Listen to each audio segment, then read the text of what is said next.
Hi, it's Tally, and today we're going to walk you through the process of adding images to a transaction after the customer has left your store. Start by selecting Loans or Buys from the right-hand side of the dashboard. Now scan or enter the ticket number. In the upper left-hand corner, right-click on the stock image of the item, or if there is no image, right-click in the box and then select Manage Images. A pop-up appears giving you 3 options. First, selecting Capture Image will activate your web camera. Choosing Paste from Clipboard will paste the last image you copied.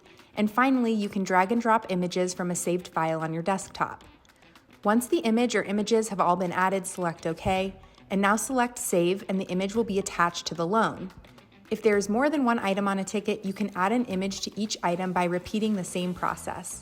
That's it. For additional questions, give us a call at 888-407-6287. Thanks!